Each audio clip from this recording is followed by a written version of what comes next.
नमस्कार, मैं हूं नवजोत रंधावा। शाम के 4 बज चुके हैं। वक्त है हमारे खास कार्यक्रम ये हुई ना बात का। आज दिन ढलने के बाद आसमान में एक बड़ी खगोलीय घटना होने जा रही है। आज 7 ग्रह एक साथ एक सीध में नजर आएंगे, जिसे प्लैनेटरी परेड कहा जाता है। और ये प्लैनेटरी परेड खगोल शास्त्रियों और ज्योतिषियों के लिए एक शोध का विषय भी है। खगोल शास्त्री जहां इसको लेकर अपनी अपनी रिसर्च के दावे कर रहे हैं, वहीं ज्योतिष भी अपनी गणना में जुट गए हैं। 7 ग्रह एक साथ एक सीध में नजर आएंगे, इसी को प्लैनेटरी परेड कहा जाता है। लेकिन इसको लेकर आज हम बात करेंगे खगोल शास्त्रियों से, साथ ही साथ ज्योतिष आचार्यों से। लेकिन ये घटना कितनी बड़ी है, इसका असर देश दुनिया पर कितना होगा और ये कितना बड़ा शोध का विषय है, ये तमाम ऐसे सवाल हैं जिस पर आज हम चर्चा करेंगे। चर्चा की शुरुआत करें उससे पहले आपको ये रिपोर्ट दिखाते हैं।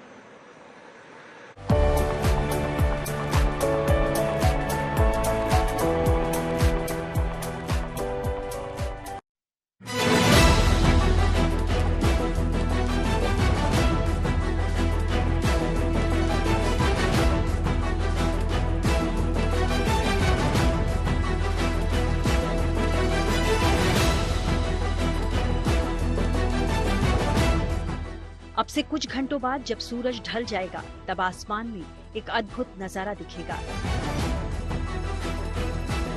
आज आसमान में एक सीधी रेखा में 7 ग्रह दिखाई देंगे।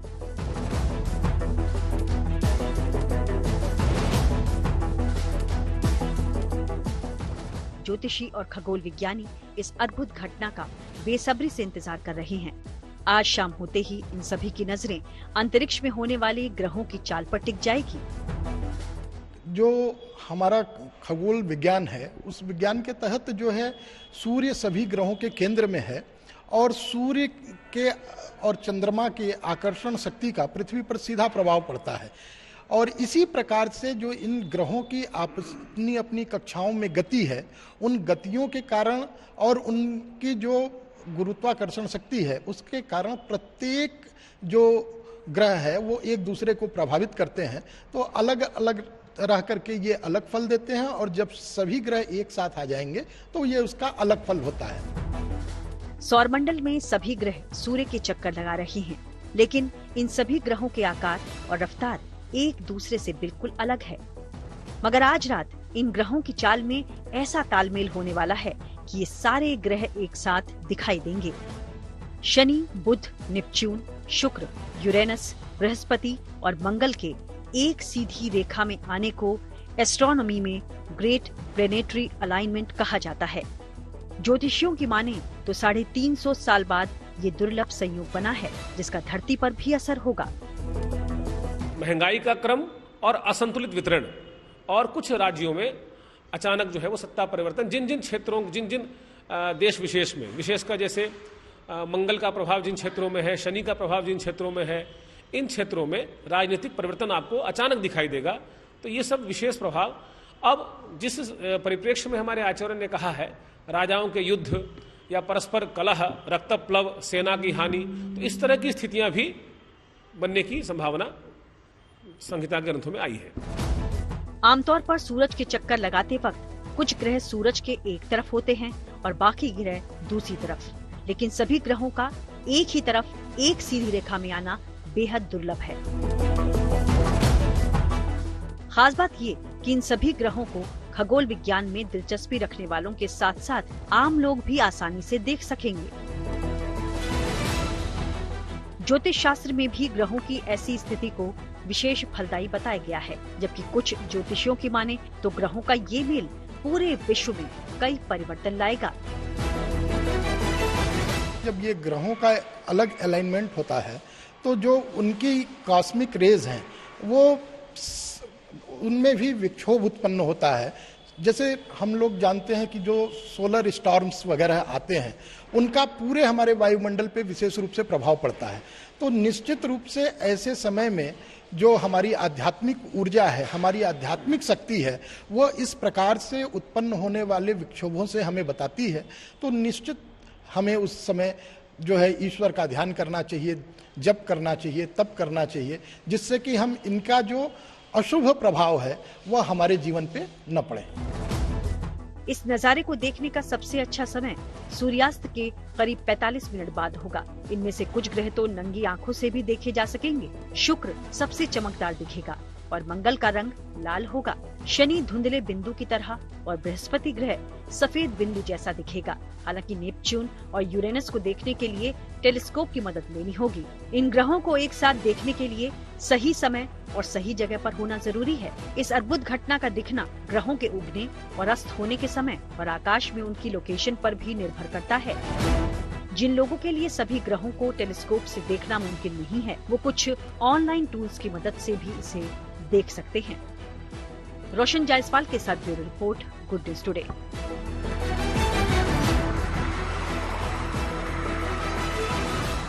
तो तमाम खास मेहमान इस वक्त हमारे साथ जुड़ चुके हैं। एक बार परिचय करा देती हूँ, फिर हम चर्चा की शुरुआत करेंगे। हमारे साथ हैं अमिताभ पांडे, एस्ट्रोनॉमर हैं और स्पेस साइंटिस्ट हैं। हमारे साथ है प्रणव शर्मा, ये भी एस्ट्रोनॉमर हैं। हमारे साथ नंदिता पांडे जी हैं, एस्ट्रोलॉजर हैं, और डॉक्टर नीति शर्मा, एस्ट्रोलॉजर, हमारे साथ मौजूद हैं। सबसे पहले अमिताभ पांडे जी, आप ही के साथ आपके पास आते हुए, आप आज की इस घटना को आप किस तरीके से देखते हैं? कितनी बड़ी घटना है, और जरा विस्तार से हमें समझाइए कि प्लैनेटरी परेड आखिर किसे कहा जाता है? देखिए, आपने जो 7 ग्रहों के नाम बताए, उसमें एक ग्रह आपने छोड़ दिया। वो ग्रह है पृथ्वी, जिस पर हम खड़े हुए। तो पृथ्वी से खड़े होकर हम सारे ग्रहों को जब देख रहे हैं, तो चूंकि सारे ग्रह पृथ्वी की एक ही जो ऑर्बिट का जो प्लेन है ऑलमोस्ट सेम है, इसलिए प्लेन हमको एक जो अर्थ का ऑर्बिटल प्लेन है उसी में दिखाई दे, इसको मैं एक्लिप्टिक कहता हूं। तो सारे ग्रह एक्लिप्टिक तो हमेशा इनकी सीधी लाइन ही बनी, कुछ सुबह दिखते हैं, कुछ शाम को दिखते हैं, कुछ रात को दिखते हैं। लेकिन अभी जो विशेष बात है कि सारे ग्रह शाम के आकाश में हम देख सकते हैं। उसमें सैटर्न को देखना थोड़ा मुश्किल हो गया कि हॉरिजॉन पे काफी नीचे चला गया है, तो क्षितिज से मुझसे 4-5 डिग्री की ऊंचाई पे है, तो वहां देखना थोड़ा मुश्किल हो जाता है। आप जब देखना शुरू करेंगे, सबसे पहले आपको सूरज ढलने के पहले ही, आप ढला है अभी, अंधेरा भी नहीं हुआ, आपको शुक्र ग्रह दिखना शुरू हो जाएगा, क्योंकि सौरमंडल का सबसे चमकीला ग्रह है वो, और सारे बाकी तारों से ज्यादा चमकीला है। उसके बाद आपको शनि दिख जाएगा, आगे बढ़ेंगे आप पूरब की तरफ, बीच में आपको उसका मार्स दिख जाएगा, आपको लाल रंग का लिया हुआ ग्रह। तो ये ग्रहों का इस तरह का संयोग कि जब सारे ग्रह शाम के आकाश में से परेड करते हुए धरती को हाजिरी बजाने आए, हमको धरती को दिखा रहे हैं कि हम भी सौरमंडल में हैं, जैसे धरती है उसी तरह से। तो ये आपको एक सेंचुरी में 2-3 बार घटना होना बहुत आम बात है। एक साथ, जैसे कि 2002 के आसपास हुआ था कि सारे ग्रह एक साथ शाम के आकाश में दिख रहे थे, फिर रिपीट हुआ है। अमूमन कभी एक आध ग्रह मिसिंग होता है, थोड़े समय तक पहले मरकरी नहीं था, अब मरकरी भी शाम के आकाश में आ गया है। तो इस तरह घटना होती रहती है। बिल्कुल। एक बार जरा नंदिता जी, अब आपके पास आते हुए, ये तो हुई एस्ट्रोनॉमर्स की बात, लेकिन ज्योतिष नजरिए से आप इसको किस तरीके से देखते हैं? नंदिता जी, जहाँ तक ज्योतिष नजरिया है, बहुत ही सुंदर घटना है, अद्भुत है। और आज तो मैं अमिताभ जी के साथ बिल्कुल उनकी बात पे हाँ मिलाऊंगी, जो अमूमन होता नहीं है। और बिल्कुल आप जा करके उसको देखिए, टेलीस्कोप से देखिए, बहुत सुंदर वो है। इसमें इस समय देखिए, ये ग्रह परिवर्तन इस तरह के होते रहते हैं। इसमें ऐसा कुछ कि आप पृथ्वी में हैं और उसका बहुत ज्यादा मेजर इम्पैक्ट होगा, उस तरह का नहीं होता। हाँ, स्पिरिचुअली इस समय अगर आप ध्यान करते हैं, आप थोड़ा सा दान कर देंगे, तो वो एनर्जीज आपके लिए ज्यादा अच्छी है। क्योंकि हम कहते हैं जैसे लायंस गेट पोर्टल खुलता है 8 अगस्त को, उसी तरह से ये डिवाइन पोर्टल्स खुलते हैं। जब प्लैनेट्स एक साथ आपकी पृथ्वी पे, आप उसकी आभा मंडल में दृश्य हो रहे हैं और अपनी एनर्जीज वहां पे दे रहे हैं, तो उस समय जब आपकी, जैसे आपका गुरु अगर वीक है, आपका अगर मरकरी वीक है, अभी इस समय मरकरी अस्त भी है, और आप देखेंगे सारे के सारे जो प्लैनेट्स हैं वो करीबन 330 डिग्री से लेकर के आगे बढ़ करके लगभग एक पास आसपास हैं, लेकिन वो एक लाइन में नहीं है, वो एक आर्च बना रहे हैं, मतलब एक कर्व की तरह में है। और आपको थोड़ा सा ध्यान देके देखना पड़ेगा। एस्ट्रोलॉजिकली अगर मैं बोलूँ तो ये समय जो है स्पिरिचुअल एनलाइटनमेंट के लिए एक अच्छा समय है। इस समय ध्यान करें, आप मेडिटेट करें, आपके इनर इंट्यूटिवनेस बहुत एक्टिवेटेड होगी, क्योंकि यूरेनस और नेपच्यून भी जब इस परिधि में इन बाकी ग्रहों का एनर्जी ले रहे हैं, तो यूरेनस होता है रेडिकल थॉट्स के बारे में, जो एक आपको फ्रीडम लेकर के आता है, आपके अंदर एक वो एनर्जी का जिस देता है कि आप कुछ नया करके दिखाएं या कुछ नया करें। तो इस तरह के एक मैजिकल मूवमेंट्स आपको दिखेंगे। उसी तरह से नेपच्यून की बात करूं तो वो इंट्यूशन को बहुत ज्यादा बढ़ाता है नेपच्यून। तो इस समय आप देखेंगे कि आने वाले हफ्ते में या पिछले इनफैक्ट मिड जनवरी से जो ये स्थितियां बन रही है, बहुत सारे लोगों के अंदर एकदम से बहुत सारी चीजों को करने की इच्छाएं बन रही होंगी। कुछ पुरानी चीजों को पीछे ताक में रखे कुछ नई चीजों को करने का एक जागरूकता बढ़ रही होगी। ध्यान की तरफ, इंट्यूशन बहुत ज्यादा एग्रेवेटेड हो रहा होगा कि आप कुछ सोच रहे हैं, पूर्वाभास हो जा रहा होगा। तो ये ऐसी स्थितियां बन रही है शेयर मार्केट। लेकिन इस समय थोड़ा सा इकोनॉमी इस समय थोड़ा सा तकलीफ दे समय में आएगी, क्योंकि त्रिग्रह योग बन रहा है जहाँ पे बुध अस्त हो जा रहे हैं। बुध जैसे ही अस्त होते हैं तो शेयर मार्केट में इम्पैक्ट लेके आते हैं, या कम्युनिकेशन या सैटेलाइट इम्पैक्ट जो होते हैं वहां पे मुझे थोड़ा सा कष्ट होते हुए दिखाई देते हैं। पर यह समय उत्तम समय है, इस समय ध्यान करिए, दान करिए, योग करिए और ईश्वर की आराधना करिए। जितना आप ऐसा करेंगे उतना ज्यादा आपके लिए अच्छा उत्तम यहाँ पे स्थितियां बनती जाएंगी। जी बिल्कुल। अब प्रणव जी को इंक्लूड कर लेते हैं। प्रणव जी, आपकी नजर में आज की घटना को आप किस तरीके से देखते हैं? कितनी अहम ये घटना है? ये मतलब माइनर प्लैनेट अलाइनमेंट साल में 2-3 बार होते रहते हैं। ये 5 प्लैनेट अलाइनमेंट है, 7 प्लैनेट नहीं है, क्योंकि नेपट्यून और यूरेनस तो बहुत फेंट हैं और वो ईस्टर्न होराइजन में है, बहुत मुश्किल से दिखते हैं। वो एनीवेज बहुत मुश्किल से दिखते हैं। पर this is something which is interesting. कुछ ऐसा आउट ऑफ द ब्लू नहीं है। 5 प्लैनेट अलाइनमेंट है, मतलब क्योंकि हीलियोसेंट्रिक लैटिट्यूड पे अलाइनमेंट होता है, जैसा कि बाकी लोग बता रहे थे कि एक आर्च बनता है, अच्छी बात है। 10-20 साल में 1-2 बार होता है वो, तो इट इज नथिंग रेयर। ये ऐसा कुछ नहीं है जिसके बारे में बहुत ज्यादा कुछ सोचने की जरूरत है। हाँ, जो पोजिशनल एस्ट्रोनॉमी है, जब हम नाइट स्काई देखना चाहते हैं, उसके लिए बड़ी एक फैसिनेटिंग चीज होती है। और इंडिया में आई थिंक कल सुबह सनराइज के वक्त अगर आप देखना चाहें तो आपको 5 प्लैनेट अलाइनमेंट तो थोड़ा बहुत दिखेगा। बाकी यूरेनस और नेपट्यून तो वैसे भी देखने के लिए आपको टेलीस्कोप की जरूरत पड़ती है। ये याद रखना होगा कि दिल्ली जैसे शहर में अगर कुछ दिख जाए तो उस पर बड़ा मुझे ताज्जुब होगा, क्योंकि लाइट पोल्यूशन बहुत ज्यादा है। तो सबर्ब्स में जाके जिन लोगों को पोजिशनल एस्ट्रोनॉमी फैसिनेट करती है, जिन लोगों को तारे देखना अच्छा लगता है, वो कुछ ऐसी जगह जाएं जहां जरा लाइट हाइट कम हो, और ईस्टर्न होराइजन की तरफ, मतलब ईस्ट डायरेक्शन में होराइजन की तरफ देखें तो वहां कुछ आपको अलाइनमेंट दिखेगा। बिल्कुल। चलिए डॉक्टर नीति शर्मा को इंक्लूड कर लेते हैं। डॉक्टर नीति, अब क्योंकि नंदिता जी ने बताया कि कितनी बड़ी और कितनी अहम ये घटना है ज्योतिष के नजरिए से, अब जाहिर सी बात है, पहला सवाल तो यही है डॉक्टर नीति कि इसका असर आम मानव मनुष्यों पर, धरती पर होगा ही होगा। क्या इसका असर राशियों के हिसाब से भी लोगों पर अलग अलग पड़ेगा? नवजोत जी, हर प्लैनेट का असर होता है और पृथ्वी पे भी होता है, ब्रह्मांड पे भी होता है, क्योंकि हर प्लैनेट अपनी अपनी ऊर्जाएं, वो ग्रेविटेशनल एनर्जी के साथ मूवमेंट कर रहा है। कोई भी प्लैनेट अलग अलग अंशों में मूव कर रहे हैं। ज्योतिष की दृष्टि से अगर आप सोचो, astronomical, basically astrology is a logical implementation of astronomy only. So कभी ग्रह तेज गति में जाते हैं, कभी मध्य गति में जाते हैं, कभी रेट्रो होते हैं, कभी सूर्य के अगर बहुत पास अंशों में होते हैं तो वो अस्त माने जाते हैं। नंतर ये भी कह रही थी 26 फरवरी को बुध कुंभ राशि में उदय हो गए हैं और मीन राशि, जो उनकी नीच राशि मानी जाती है, उसमें प्रवेश किया है उन्होंने 27 फरवरी को। और यहाँ पे शुक्र उच्च के माने जाते हैं जो ऑलरेडी वहां पर हैं। तो निश्चय रूप से प्लैनेट्स की जो एक एक प्लेसमेंट है उसका असर पड़ता है। हर प्लैनेट का एक कारक तत्व होता है जो हमको प्रभावित करता है। शुक्र जिस प्रकार से विवाह और विलासिता का कारक है, बुध इस समय नीच के हो रहे हैं तो बुध कहीं ना कहीं इंटेलेक्ट के कारक है, आपके अकाउंटिंग के कारक है, बिजनेस के कारक है। गुरु एक प्रकार से जीव के कारक होते हैं, प्रोस्पेरिटी के कारक होते हैं, और विवाह के भी कारक होते हैं, हेल्थ के भी कारक होते हैं, सूर्य सत्ता के कारक होते हैं, चंद्रमा मन के कारक होते हैं। और ये जो प्लैनेटरी अलाइनमेंट है, पहली चीज एक लाइन में नहीं है, क्योंकि line travels in light travels in a straight line, so this is not a single planets are not aligned in a single line, but एक नॉर्दर्न हेमिस्फीयर में ये 60 डिग्री के 30 डिग्री की एक राशि होती है। तो कुंभ राशि में 2 प्लैनेट है, 3 प्लैनेट, और 3 प्लैनेट इंक्लूडिंग 4 प्लैनेट नेपट्यून के साथ वो मीन राशि में। तो with in the degree of 60 degree ये सारे प्लैनेट्स दिख रहे हैं। तो प्रभावित निश्चय रूप से हर राशि पे करते हैं। प्रारंभ करती हूँ मेष राशि से। तो मेष राशि पे तकरीबन इसमें, क्योंकि 12वें घर में ये उनके ज्यादा प्रभावित हो रही है, क्योंकि मीन राशि इस समय सबसे ज्यादा प्रभावित हो रही है। 12वां घर अगेन स्पिरिचुअल एनलाइटमेंट का है, फॉरेन ट्रैवलिंग का है, हॉस्पिटलाइजेशन का है। तो आप लोगों के लिए अध्यात्म में एक रुचि का वृद्धि होगी, साथ में विदेश यात्रा के भी योग बनेंगे क्योंकि फॉरेन ट्रैवलिंग को डिकोड करता है।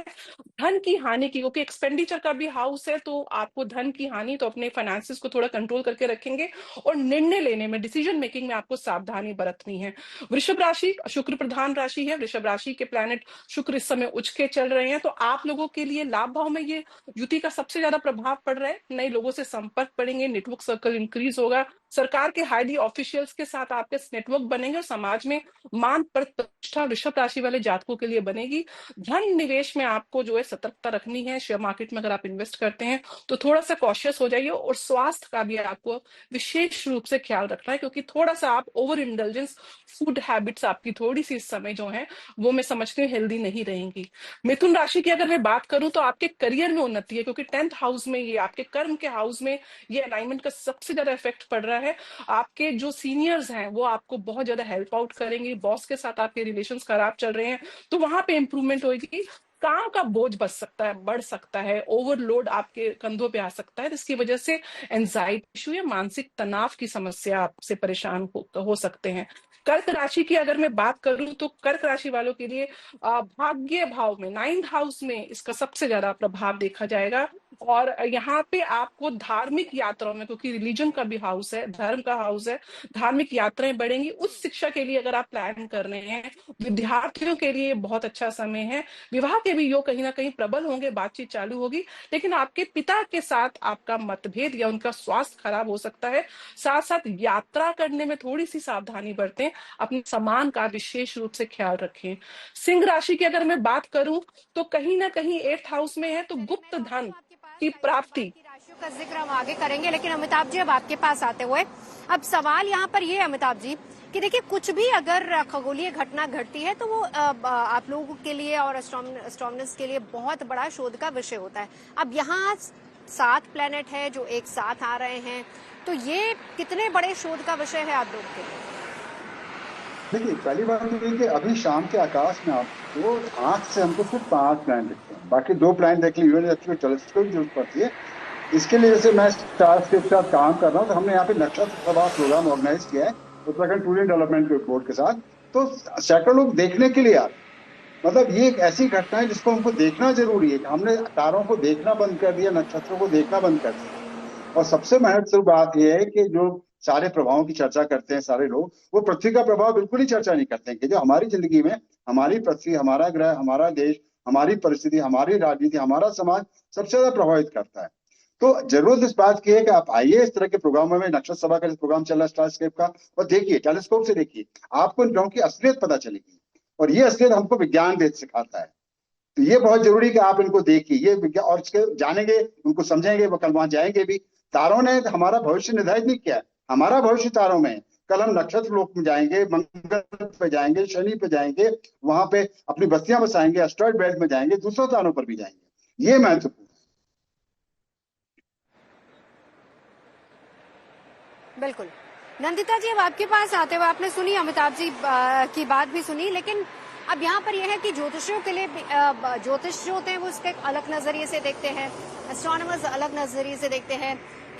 ये जो इतनी बड़ी घटना हो रही है देश दुनिया में, सियासत में, आर्थिक में, कहाँ किस किस तरह के प्रभाव इसमें देखने को मिल सकते हैं? देखिए, सबसे पहले तो मैं ये चीज बोलनी चाहूंगी कि जहां तक बात है ज्योतिष की, तो ज्योतिष में जिस समय आपका ना तो टेलीस्कोप आया था ना कुछ ऐसा आया था, तब हम धरती को, आप पृथ्वी की बात कर रहे थे अभी, और धरती को हम भूगोल बोलते थे। भू यानी भूमि और गोल मीन्स राउंड। तो हमारे जो एंशियंट सीयर्स थे, पराशर ज्योतिष हो या जहाँ पे भी ज्योतिष का वर्णन मिलता है, वेदों में ज्योतिष का वर्णन मिलता है, वेदों की ही एक श्रृंखला ज्योतिष भी है। और वहां पे जब हम इस वर्णन को देखते हैं, आप बात करते हैं, तारों को नहीं देखते हम, जो एंटेरस जिसे आप बोलते हैं, जिसे हम ज्येष्ठा नक्षत्र बोलते हैं, बिना टेलीस्कोप के हमें पता था कि ये सबसे बड़ा नक्षत्र है। और उस एंटेरस नक्षत्र को हम बोलते थे कि इस नक्षत्र के साथ फिर आप आगे बढ़ेंगे या वो करेंगे तो इसके आगे बाकी सारे डिमिनिश होते जाएंगे। ये ज्योतिष के सूत्र बताते हैं, मैं नहीं बोल रही, ज्योतिष के हमारे सूत्र बताते हैं, जो करीबन शायद आज से 7,000 साल पहले या 8,000 साल पहले लिखे गए थे। तो ज्योतिष को नकार देना ये बहुत गलत बात है, क्योंकि ये ज्योतिष में अगर आप जितना स्टडी आप कॉन्स्टलेशन का करेंगे, उतना ही ज्योतिष का स्टडी करके कॉन्स्टलेशन का स्टडी करेंगे तो आपको और ज्यादा उसका ज्ञान मिलेगा, और ज्यादा आपकी एक आई ओपनर की तरह आपको बहुत सारी चीजें समझ में आनी शुरू हो जाएंगी। The distance between the earth and moon, जो हम 108 की बात करते हैं, 108 बीट्स क्यों होते हैं, आप distance between moon and earth का डायमीटर और वो सारी आप रेशियोज को जब आप चेक करना शुरू करते हैं तो उसका फाइनल जो डिस्क्रिप्शन आता है वो 108 आता है। तो ये सारी चीजें हमारे ऑलरेडी शास्त्रों में लिखी हुई हैं, और उसी के बेसिस पर बना करके उनको जब ऑलरेडी गति पता थी, उनको ऑलरेडी पता था कि सूर्य, आप हमारे नवग्रह देखे, किसी भी मंदिर में आप जाएंगे नवग्रहों को देखें, नवग्रह के सेंटर में सूर्य की मूर्ति होती है, उसके चारों तरफ में ग्रह नक्षत्र होते हैं। यानी कि हमारे एंशियंट सीयर्स को ऑलरेडी पता था कि सूर्य सौर मंडल में सेंटर में है और हम उसके चारों तरफ बाकी सारे प्लैनेट एक इलेक्ट्रिकल फॉर्मेट पे ऑर्बिट करते हैं, और किसकी कितनी उसमें तेजी से होती है, कौन सा ग्रह बड़ा है कौन सा छोटा है, जो कि आज हम बात करें कि टेलीस्कोप से आप देखें तब आपको शायद सैटर्न थोड़ा सा दिख जाएगा। ज्योतिष में सैटर्न के रिंग्स के बारे में भी हम बात करते हैं, सैटर्न की जो धीमी गति है उसके बारे में भी हम बात करते हैं। तो ये विज्ञान है, ये बहुत ही बड़ा एक डीप साइंस है, इसको पढ़ने की आवश्यकता है, बिना पढ़े इसको नकार देना एक अच्छी बात नहीं है। दूसरी चीज, जहां तक आप बात करी थी देश विदेश की, बिल्कुल प्रभाव पड़ता है, क्योंकि जब ग्रह पास आते हैं, जब मून ही बहुत क्लोज आ जाता है तो ज्वार भाटा होता है, और हमारी बॉडी के अंदर भी 70% वाटर एलिमेंट है। तो हमारी भी मनो चिकित्सक भी इस चीज पे स्टडी करते हैं। जेल में इस समय स्पेशली कंट्रोलिंग होती है, आप अमेरिका में लेके जाएं, कहीं पे भी लेके जाएं, पूरी स्टडीज हैं जो मून की साइकिल होती है उस पे बेस्ड, या ग्रहण की साइकिल होती है उस पे बेस्ड होकर के। तो जब प्लैनेट, मून जैसा प्लैनेट जो हमारे इतने करीब है वो इम्पैक्ट कर रहा है, और जो ब्लडी पेरेंट्स जो अभी दिख रहे हैं हमारे पृथ्वी पे, तो उनके ग्रह नक्षत्रों का इम्पैक्ट तो हमारे जीवन में होना ही होना है। बिल्कुल। और वो कैसे होगा असर? क्या उसका असर पहले से शुरू हो जाता है? क्योंकि हमने पिछले दिनों बहुत सारी ऐसी घटनाएं भी देखी हैं, कई जगह पर भूकंप भी आए हैं, उसके बारे में भी नंदिता जी आपसे जानूंगी। लेकिन उससे पहले प्रणव जी आपके पास आते हुए, अब यहाँ पर सवाल ये है कि ये घटना कहाँ कहाँ कैसे कैसे आपने कहा हम देख सकते हैं। पिछली सवाल में आपने बताया कि दिल्ली में तो पोल्यूशन इतना ज्यादा होगा, अगर किसी को देखना है तो आउटस्कर्ट्स में जाके जहाँ मौसम साफ हो आप वहां देखें। लेकिन सर, इसका भी क्या कोई समय है? हमारे देश के तमाम, अगर महानगरों की हम बात करें, किस किस समय कब कब ये जो नजारा है वो दिखना शुरू हो जाएगा? अगर आप थोड़ी सी डिटेल्स इस पे दे पाएं। आई थिंक मुझे ऐसा लगता है कि early in the morning is a good time, because हम एक ट्रॉपिक ऑफ कैंसर के ऊपर और नीचे दोनों तरफ के डायरेक्शंस के लिए डिफरेंट टाइम्स हैं। पर अगर एक if I were to do an educated guess, तो मैं ये कहूंगा कि दिल्ली में सुबह 5:30 से 6:30 की वक्त आप देखिए, और ईस्ट डायरेक्शन में आपको देखना है, होराइजन की तरफ, मतलब आपकी आंख की सीध में जहां आपको आसमान दिख रहा है वहां आपको देखना है, ईस्ट में देखना है। बॉम्बे में 5:30 से 6:15 का वक्त रहेगा। बैंगलोर में वही 5:30 से 6:30 का वक्त रहेगा। कलकत्ता में 5:15 से 6 बजे तक दिखना चाहिए। चेन्नई में क्योंकि इट्स फर्दर डाउन साउथ, वही 5:30 से 6:15 6:30 तक आप देख सकते हैं। कलकत्ता में मुझे लगता है कि थोड़ा मॉडरेट विजिबिलिटी होगी दिल्ली की तरह। बॉम्बे में क्लियर दिखना चाहिए, बैंगलोर में क्लियर दिखना चाहिए, चेन्नई में बहुत क्लियर दिखना चाहिए। बिल्कुल। इसी के साथ ये भी बता दीजिए, ये आम लोगों के लिए, आम शख्स अगर कोई देखना चाहे तो क्या हम इसे नॉर्मली नंगी आंखों से इसको देख सकते हैं, या इसके लिए किसी और इक्विपमेंट की जरूरत होगी? नहीं, मतलब मार्स, जुपिटर, सैटर्न जैसे प्लैनेट्स हैं, वीनस जैसे प्लैनेट्स हैं, तो आपको बिल्कुल नेकेड आई से दिख जाते हैं, जनरली स्काई में होते हैं। उसके बाद मर्करी क्योंकि बहुत क्लोज है सन के, तो आपको होराइजन पे ही देखना पड़ेगा, थोड़ा बाइनोकुलर्स या इस तरीके के कुछ एड की जरूरत पड़ेगी। जुपिटर के और मून, या अगर आपको सैटर्न के रिंग्स देखने हैं तो उसके लिए आपको टेलीस्कोप चाहिए। ये 2-3 टेक्नोलॉजिकल एड्स हैं जो लोग यूज करना चाहें just to be precise with their location, तो वो स्टेलेरियम एक ऐप है, वो यूज कर सकते हैं। स्काई सफारी एक सॉफ्टवेयर है जिसको यूज किया जा सकता है। एक नासा का स्काई वॉच है जिसको यूज किया जा सकता है, वो आपके लैटिट्यूड लॉन्गिट्यूड से अलाइन होके आपको नाइट स्काई का एक विजिबल आइडिया दे देता है, और आपको हेल्प करता है अगर आपको नेकेड आई एस्ट्रोनॉमी करनी है तो। बिल्कुल जी, अमिताभ जी आप कुछ कहना चाह रहे थे, इस पे अपनी बात रखिए। हाँ, मैं कुछ करेक्शन करना चाहूंगा प्रणव। इसमें अभी सारे प्लेनेट इवनिंग स्काई में विजिबल है। हम एक महीने से स्टारस्केप में लोगों को प्लैनेटरी परेड दिखा रहे हैं, हमारी ऑब्जर्वेटरी है वहां पर। तो सारे प्लैनेट अभी इवनिंग स्काई में है। तो सबसे जो हॉराइजन के पास आपको दिखेगा वेस्ट में, वो शनि सबसे नीचे चला गया, सैटर्न नीचे चला गया, उसके ऊपर मरकरी। लेकिन डिफिकल्ट होता है इनको देख पाना अभी, तो मरकरी हमेशा हॉराइजन के पास होता है। वीनस शाम को दिखना शुरू हो जाता है, जैसे ही सूरज डूबता है वीनस दिखना शुरू हो जाता है। और उसके बाद जुपिटर अपीयर होता है, सेकंड ब्राइटेस्ट अपीयरेंस में प्लैनेट है।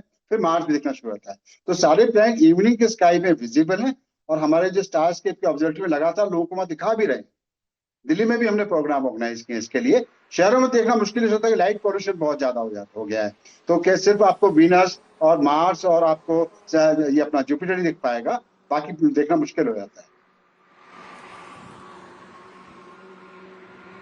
बिल्कुल, चलिए आप सभी के पास आएंगे। अब नीति जी आपके पास आते हुए, मेष, वृषभ, मिथुन, कर्क की हमने बात की थी। अगली 4 राशियों के बारे में बता दीजिए, ये जो घटना हो रही है इसका असर उन पर कितना होने वाला है? जी बिल्कुल, एक चीज और बोलना चाहूंगी कि यहाँ पे मेरे साथ एस्ट्रोनॉमर्स बैठे हुए हैं। NASA it was establish in 1958, 29th of July, not even a 10 decade old. But हमारे ज्योतिष सिद्धांत पूर्ण रूप से वैज्ञानिक है। जैसे नंदिता जी ने बताया, ग्रहों की नक्षत्रों का प्रभाव निश्चित रूप से मानव पर पड़ता है। जिस प्रकार से सूर्य दिन में तपिश देता है, लाइट देता है, चंद्रमा रात्रि में शीतलता देता है, उसका प्रभाव हम देख सकते हैं। जो ग्रह हमको नहीं दिखते, जिस प्रकार से हम हवा को नहीं देख सकते, हम आपकी और अपनी आवाज को नहीं देख सकते, हम ग्रेविटेशनल फोर्स को नहीं देख सकते, लेकिन उसके एग्जिस्टेंस को हम नकार नहीं सकते, उसी प्रकार इन सारे प्लैनेट्स का प्रभाव निश्चित रूप से देखने को मिलता है। डिटेल में नहीं जाऊंगी, सिंह राशि की बात करती हूँ। सिंह राशि वालों के लिए गुप्त धन की प्राप्ति हो सकती है। रिसर्च का अगर आप कार्य कर सकते हैं, उसमें आपको नई उपलब्धि मिल सकती है। स्वास्थ्य में उतार चढ़ाव, क्योंकि 8वां भाव ज्यादा प्रभावित है, और धन निवेश में आपको अगेन सतर्कता बरतनी है। कन्या राशि की अगर मैं बात करूं तो कन्या राशि कहीं ना कहीं आप लोगों के लिए कार्यस्थल में साझेदारी से लाभ मिलेगा। आप कहीं ना कहीं पार्टनरशिप में आगे बढ़ेंगे। वैवाहिक जीवन में, या किसी का विवाह नहीं हुआ, उसके योग प्रबल होंगे, और वैवाहिक जीवन में काफी पॉजिटिव एस्पेक्ट्स आपको देखने को मिलेंगे। कहीं ना कहीं आपको स्किन रिलेटेड प्रॉब्लम हो सकती है, उसका विशेष रूप से ख्याल रखेंगे। तुला राशि वाले जो है उनके लिए अगेन स्वास्थ्य में सुधार मिलेगा, और कहीं ना कहीं आप नया व्यवसाय अगर प्रारंभ करना चाहते हैं, उसके लिए योग आपके लिए काफी सकारात्मक है। आपके सहकर्मियों से थोड़ा सा विवाद हो सकता है, वहां पे आप थोड़ा सा तालमेल बिठा के चलें, और थोड़ा सा मानसिक तनाव, एंजाइटी के इश्यूज आपको परेशान कर सकते हैं। और पानी का इंटेक थोड़ा बढ़ाइए, और थोड़ा मेडिटेशन करिए। वृश्चिक राशि की अगर मैं बात करूं तो रचनात्मक कार्य, क्रिएटिविटी की फील्ड से जुड़े लोगों के लिए ये बहुत पॉजिटिव टाइम है। बहुत नई चीजें, इनोवेटिव चीजें आप अपने कार्य क्षेत्र में लेकर आएंगे, जिसकी वजह से आपकी मान पद प्रतिष्ठा बनेगी। और प्रेम संबंधों में भी अगर कोई प्रॉब्लम्स चल रही हैं, तो वहां पे आपको एक प्रकार से आपकी जो अंडरस्टैंडिंग है अपने पार्टनर के साथ अच्छे से डेवलप होगी, और आप आगे बढ़ेंगे एक सकारात्मक फ्यूचर के को फोकस करते हुए। संतान से संबंधित कुछ चिंताएं आप लोगों को, वृश्चिक राशि वालों को परेशान कर सकती है। उनके हेल्थ इश्यूज, या उनके एजुकेशन, या उनकी प्रोफेशनल लाइफ के इश्यूज से आप थोड़े से प्रभावित हो सकते हैं, परेशान हो सकते हैं। अगेन मैं बार बार बोल रही हूँ, मॉनेटरी फ्रंट में थोड़ा सा आपको सतर्क रहने की आवश्यकता है। हम बात कर रहे हैं आज ग्रहों की परेड की, प्लैनेटरी परेड की आज बात हो रही है। तमाम खास मेहमान लगातार हमारे साथ बने हुए हैं। नंदिता जी अब आपके पास आते हुए, देखिए जब हम कहते हैं ना कि कोई भी ग्रह चाहे वो अपनी चाल बदले या फिर वो एक सीध में आए, उसका असर आप भी बता रही हैं हमें, डॉक्टर नीति भी बता रही कि होता है उसका असर धरती पर कहीं ना कहीं। नंदिता जी इसको थोड़ा सा क्लियर कीजिए, क्योंकि पिछले दिनों हमने देखा बहुत से भूकंप अलग अलग जगहों पर आए हैं।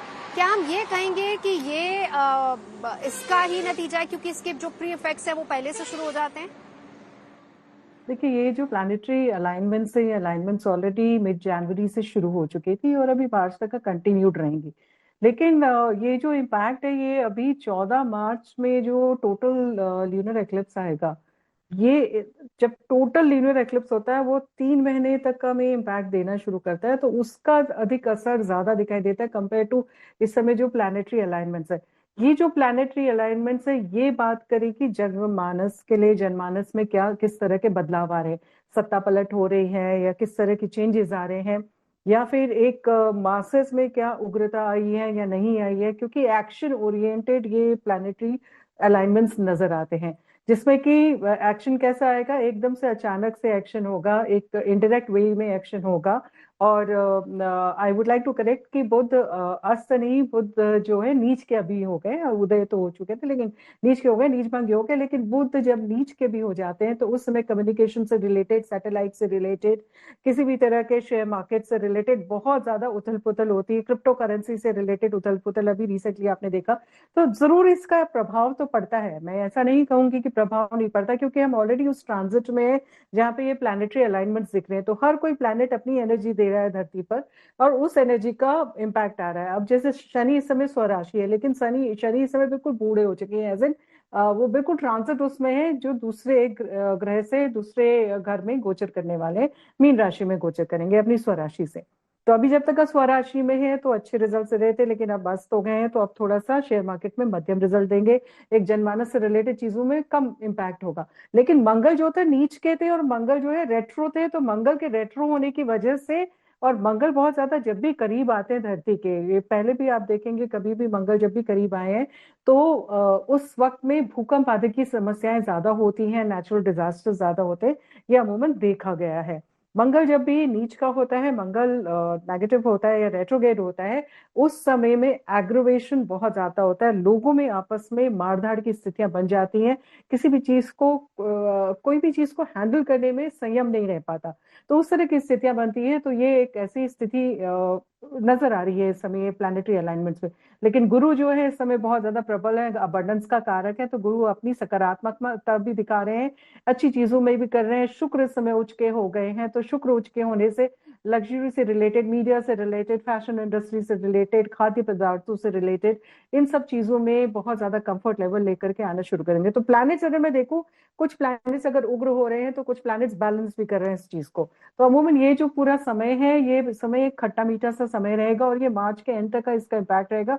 लेकिन more than this I am more worried about कि जो अभी 14 मार्च को भारत में नहीं इसका असर पड़ रहा है उस ग्रहण का, लेकिन यूरोप में और अमेरिका में जो इम्पैक्ट है वो बहुत खराब रहेगा उनके लिए, और वहां पे जिस तरह की समस्या आएंगी उनको हैंडल करना बहुत मुश्किल हो जाएगा।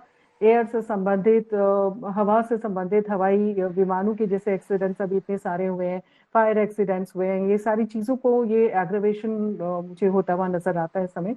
तो वो उसका भी एक इम्पैक्ट साथ में पैरेलल चल रहा है। बिल्कुल अमिताभ जी, अब आपके पास आते हैं। ये कहा जा रहा है कि 350 साल बाद इस तरह का ये महासंयोग बन रहा है और इस तरीके से सारे प्लैनेट्स एक साथ आ रहे हैं, और इसके बाद ये 2040 में ऐसी खगोलीय घटना देखने को मिलेगी। देखिए, ये कोई बहुत रेयर घटना नहीं है, मैंने तो पहले ही बताया था। 2002 में बहुत जबरदस्त प्लैनेटरी परेड हुआ था, सारे प्लैनेट बड़े आराम से दिख रहे थे। अभी तो आपका सैटर्न देखना मुश्किल हो गया है जब एक साथ आया। तो ये घटना एक सेंचुरी में, मेरा एग्जैक्ट नंबर मुझे याद है, साल में एक सेंचुरी में 2-3 बार हो जाती है इस तरह घटनाएं कि सारे प्लैनेट एक ही वक्त शाम को या सुबह एक साथ आकाश में दिख पाना। उसमें ये होता है कि जनरली कभी रात को दिखता है, जैसे सैटर्न जुपिटर रात दिख रहा है, वीनस हमेशा शाम को दिखाई देगा या सुबह दिखाई देगा, मरकरी भी या तो शाम को दिखता है सुबह दिखता है, मिडनाइट को नहीं दिखाई देता है। तो ये एक एस्पेक्ट अद्भुत यही है कि सारे हमारे जो नेकेड आई प्लैनेट है और जो दूसरे 2 और प्लैनेट है जो नेकेड आई से दिखते हैं, यूनिवर्स को आप टेलीस्कोप या बाइनोकुलर से देख सकते हैं, नेपच्यून को देखना थोड़ा ज्यादा मुश्किल होता है उसको देख पाना। तो ये सारे प्लैनेट स्काई में एक साथ विजिबल है, ये एक अद्भुत घटना है। और हमको ये जानना समझना जरूरी है कि ग्रहों का जो हमारे ऊपर प्रभाव है, विज्ञान में इस तरह किसी प्रभाव की कोई जानकारी नहीं मिली है। अगर चंद्रमा से पृथ्वी पर ज्वार भाटा आता है समंदर में, तो तालाब में कोई ज्वार भाटा क्यों नहीं आता है, कुएं में क्यों नहीं आता है, बाल्टी लबालब भरी बाल्टी में कोई ज्वार क्यों नहीं उठता है? तो ये हम क्योंकि उसकी न्यूटन के गणित से एग्जैक्ट कैलकुलेट कर सकते हो कितना असर पड़ता है। तो नेगेटिव असर इंसान के शरीर के ऊपर, सैटर्न मून की ग्रेविटी का असर बिल्कुल नगण्य है, उसका कोई असर नहीं। हमको ये समझना जरूरी है, जानना जरूरी है कि हम इन ग्रहों को देखें, समझें, इनको टेलीस्कोप से देखें, इनके बारे में स्टडी करें, और कल मंगल हम पे प्रभाव नहीं डाले, हम मंगल पे प्रभाव डालेंगे, हम वहां जाके अपनी बस्तियां बसाएंगे। ये विज्ञान से संभव है। ज्योतिष के अंधकार में पड़े रहेंगे, अंधविश्वास में पड़े रहेंगे, तो हमें और पतन के गर्त में नीचे जाते रहेंगे हम। नहीं अमिताभ जी, देखिए वही बात होती है ना, इसको लेकर हमेशा बहस शुरू हो जाती है एस्ट्रोनॉमर्स और एस्ट्रोलॉजर्स के बीच में। और मैं इंतजार कर रही थी, देखिए शुरुआत जब हमारी चर्चा की हुई ना तो नंदिता जी ने कहा कि आज मैं अमिताभ जी की बात से सहमत हूँ, लेकिन अब वापस से वो आपकी इस बात का जवाब देना चाह रही है। एक बार सुन लेते हैं, नंदिता जी को सुन लेते हैं। देखिए, ज्योतिष कोई अंधविश्वास नहीं है। पहले तो ये ज्योतिष का जो 50% पार्ट होता है इज एब्सोल्युटली मैथमेटिकल कैलकुलेशंस, और वो भी सिंपल मैथमेटिकल कैलकुलेशंस नहीं होती। हम 360 डिग्री में कैलकुलेट करते हैं, घड़ी और घटना वॉच टाइमिंग के हिसाब से हम कैलकुलेशंस करते हैं, which is even more difficult for a normal math student to calculate. जो ज्योतिषों को आप इस तरह से बना करके रखने की सुपरस्टिशन फैला रहे हैं, सॉरी टू से, बिल्कुल गलत है। जिस चीज की आपको नहीं, आप ये देखिए कि मून का इम्पैक्ट, सॉरी टू से, मून का इम्पैक्ट में स्टडीज हैं कि मून के इम्पैक्ट की वजह से, चाहे वो अमावस्या हो या पूर्णमासी हो या ग्रहण हो, उस समय में जेल में, इनफैक्ट स्पेसिफिकली यूएस में जेल के आसपास ज्यादा सिक्योरिटी लगाई जाती है, क्योंकि वहां से लोग ज्यादा अधिकतर भाग जाते हैं या क्राइम इवेंट्स ज्यादा होते हैं। This is a study which has been done not by me but by researchers. So आप उसको सर्च करके आप देख लीजिए, नेक्स्ट टाइम होगा तो मैं उसके पेपर्स लेकर के आऊंगी, आपके साथ लेकर के आऊंगी। तो नहीं प्लीज, बिल्कुल बिल्कुल, they've done this study, so this is impacted absolutely, बिल्कुल नहीं, बिल्कुल पड़ता है। दे हैव इनफैक्ट ज्यादा से ज्यादा सिक्योरिटी लगा दी जाती है। और दूसरी चीज, आप मेरे को ये बता दीजिए, मैं आपको सिंपल सी बात करी, ज्योतिष में अगर आपका चंद्रमा नीच का है तो आप जो है, आपकी इंट्यूटिव स्ट्रीक बहुत ज्यादा हो जाती है, आपकी जो फ्लक्चुएशन होती है वो भी बहुत ज्यादा हो जाती है। आप किसी भी पर्सन की जिसपे होगा, मैं आपको बोल रही हूँ, please don't do this research. आप बताने से पहले I challenge you, Amitabh ji, मैं तो आपको चैलेंज कर रही हूँ। एक चीज बिल्कुल क्लियर कर देती हूँ मैं आप दोनों को। देखिए, आप अपने अपने क्षेत्र के बारे में बोले। अमिताभ जी, मैं ये कहना मेरी बात सुनिए, मैं ये कहना चाह रही हूँ कि आप दोनों अपने अपने क्षेत्र के को बहुत अच्छे से जानते हैं और आप अपने अपने क्षेत्र की बात कर रहे हैं। आप एस्ट्रोनॉमर हैं, आप उसके बारे में बोलिए, ठीक है। एस्ट्रोलॉजर्स की अपनी गणनाएं इसको लेकर होती है, आपकी अपनी गणना, आप इसको अलग नजरिए से देख रहे हैं, वो इसको अलग नजरिए से देख रहे हैं, लेकिन दुनिया आप दोनों के नजरिए को एक्सेप्ट कर रही है ना, इसलिए दोनों का व्यू पॉइंट आना बहुत जरूरी है। एक बार प्रणब जी आपको भी इंक्लूड करते हुए, हम इसके बाद इस तरह की घटना कब देखेंगे? प्रणब जी। नहीं, ये 5 प्लैनेट अलाइनमेंट तो हर 10 साल में 1-2 बार दिख जाता है आपको। 3 प्लैनेट अलाइनमेंट तो साल में 3-4 बार होता रहता है। एक ग्रेट अलाइनमेंट आ रहा है which is 170 years away from now, I think. कुछ 21वीं 22वीं सदी में दिखेगा। And one of the most fascinating event जो हमें दिखेंगे वो 2496 में दिखेंगे। तब तक तो मतलब क्या हो रखा होगा हमें खुद ही नहीं मालूम।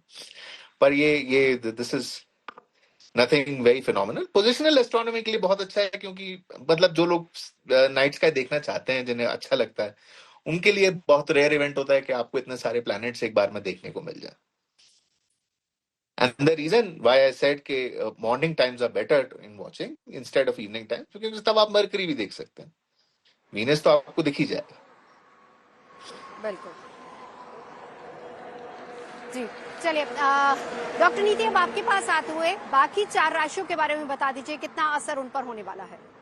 जी, धनु राशि गुरु प्रधान राशि, और गुरु को ज्योतिष में जीव कारक माना जाता है। It has been proven, Amitabh ji, कि गुरु की ग्रेविटेशनल फोर्स की वजह से lot of meteoroids and meteoroids can not come to Earth, जिसकी वजह से अर्थ की जो है अर्थ पे लाइफ सस्टेनेबिलिटी बड़ी रहती है। So very humble submission to mister Amitabh ji, kindly study astrology, then we can debate, quality debate we can do on the topic. धनु राशि की बात करती हूँ, परिवार में आपकी सुख संपत्ति बढ़ेगी, नया वाहन, नई प्रॉपर्टी लेने के योग बन रहे हैं। साथ साथ अपनी माता के स्वास्थ्य का विशेष ध्यान रखना है। घर में थोड़ा सा विवाद की स्थिति आ सकती है, तो थोड़ा सा अपनी वाणी पे आप संयम रखेंगे।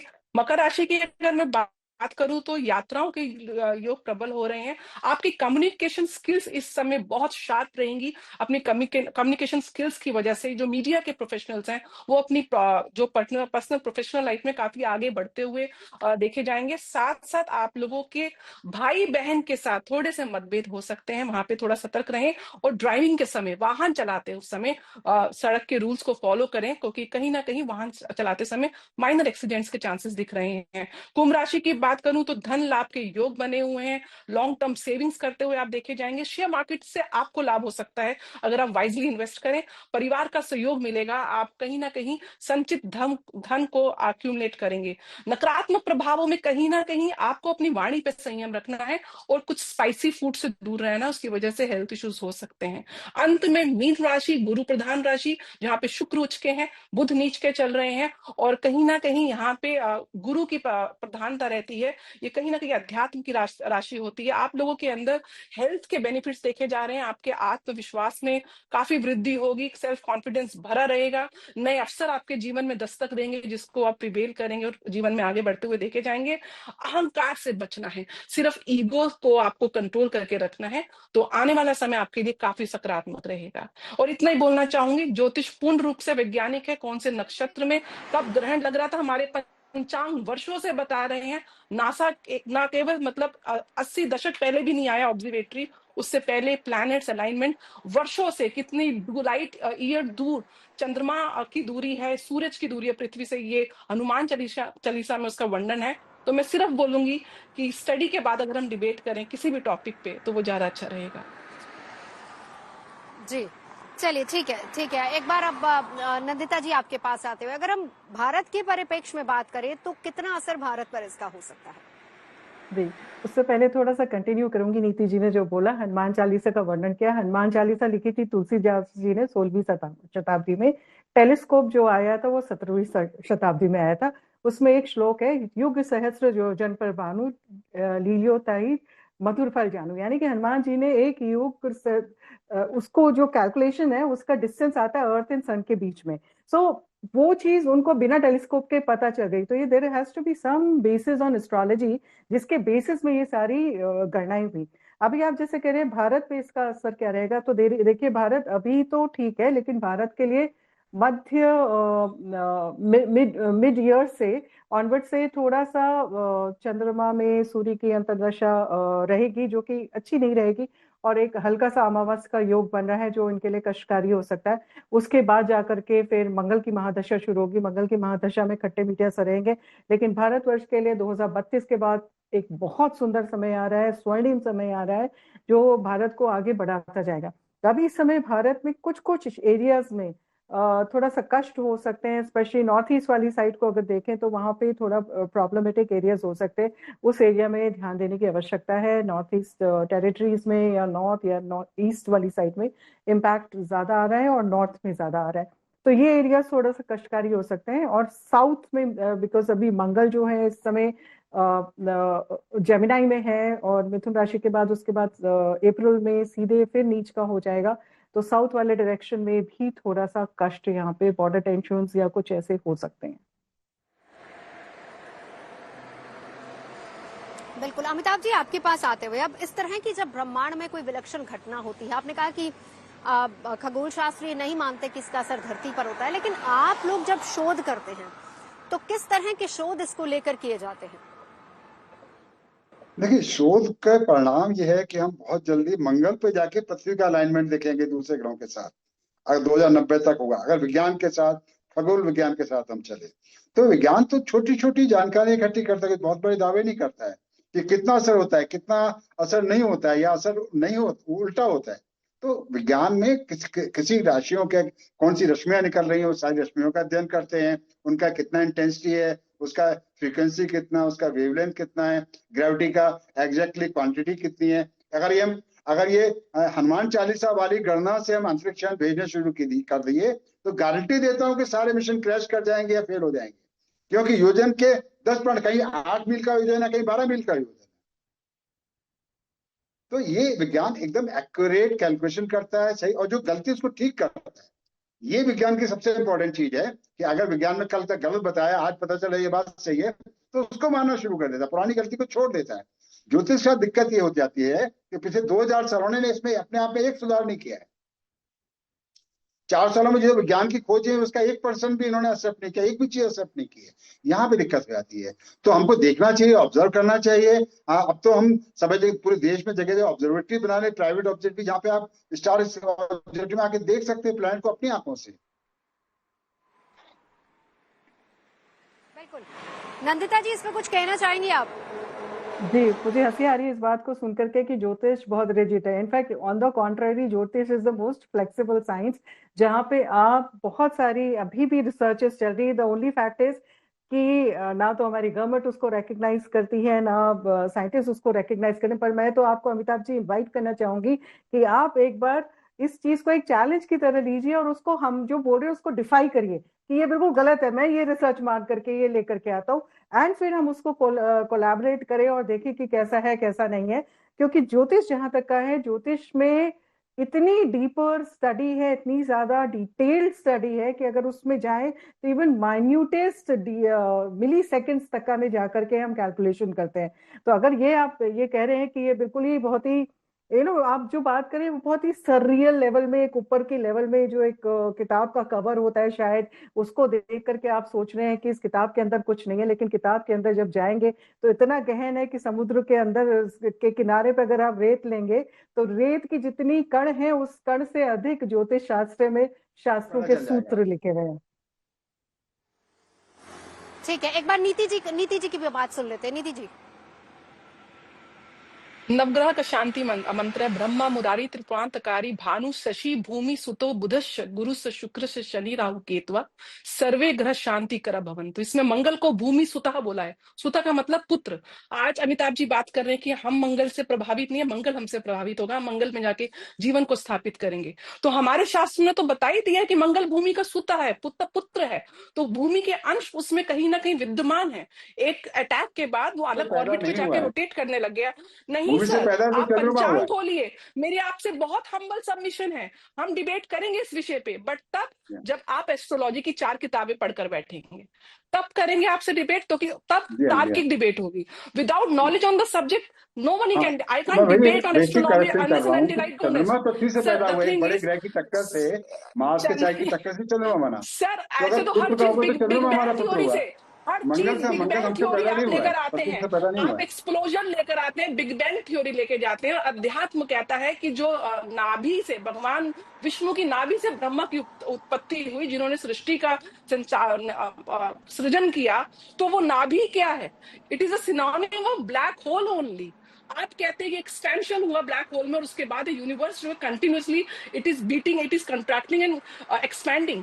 आप अपना हार्ट देखिए, आपका हार्ट जो जीवन का एकमात्र सूत्र है वो कंटिन्यूअसली कॉन्टैक्ट कर रहा है, एक्सपैंड कर रहा है। यत् पिंडे तत् ब्रह्मांड। आप एटम को देखिए, एटम के सेंटर में न्यूक्लियस है और आसपास इलेक्ट्रॉन्स रोटेट कर रहे हैं।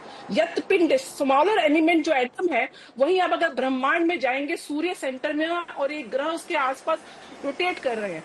अध्यात्म और ज्योतिष वेदों का अंग माना गया है, वेदों के नेत्र माने गए हैं। मैं आपसे हम्बल रिक्वेस्ट कर रही हूँ, जस्ट स्टडी सर, इट्स पूर्ण वैज्ञानिक है जी। वक्त अभी इतना ही है, ये एक बहुत लंबी बहस है, डिबेट है, लेकिन आज हम इस डिबेट पर नहीं जाए। हम केवल इस खगोलीय घटना को लेकर चर्चा कर रहे थे। एस्ट्रोनॉमर्स का इसको लेकर अपना तर्क है, अपने शोध होते हैं, लेकिन ज्योतिष आचार्य अपनी गणना इसको लेकर करते हैं। आप तमाम खास मेहमान हमारे साथ जुड़े, चर्चा के लिए बहुत बहुत धन्यवाद। फिलहाल रुकेंगे एक ब्रेक के लिए, आप रहिए हमारे साथ।